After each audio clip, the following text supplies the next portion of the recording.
দাঁড়ান দাঁড়ান, বাড়িতে শুধু পরোটা রয়েছে? নিশ্চয়ই খুব খিদেও পেয়েছে, কিন্তু পরোটা দিয়ে খাওয়ার মতো কোনো তরকারি নেই, তাই তো? তাহলে তাড়াতাড়ি করে আমার মতো একটা রেসিপি ঝটপট করে বানিয়ে ফেলুন তো।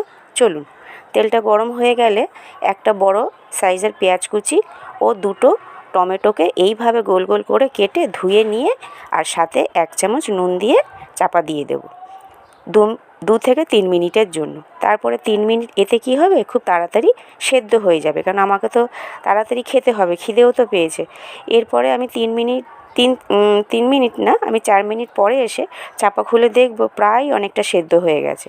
তারপরে 1 চামচ আদা রসুনের পেস্ট, 1 চামচ হলুদ গুঁড়ো, হাফ চামচ লঙ্কার গুঁড়ো, হাফ চামচ কাশ্মীরি লঙ্কার গুঁড়ো, হাফ চামচের একটু বেশি গরম মশলা, অল্প টমেটো সস, 1 চামচ চিনি, একটা কাঁচা লঙ্কা কুচি আর একটা ডিম ফাটিয়ে দিয়ে ভালো করে সব মিশিয়ে নেব।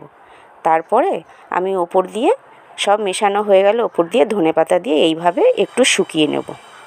দেখুন, এই যে পুরোটা শুকিয়ে ফেলেছি।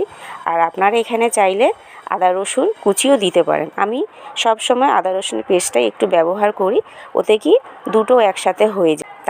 তারপর আর কি, এই যে হয়ে গেল টমেটো ডিম দিয়ে দারুণ স্বাদের একটা রেসিপি। তাহলে আর দেরি না করে তাড়াতাড়ি খাওয়া শুরু করুন। দেখো, তোমরা যেখান থেকেই আমার এই রেসিপি বা ব্লগ দেখো, প্লিজ ভালো লাগলে লাইক শেয়ার করে আমার পাশে থাকার অনুরোধ রইল।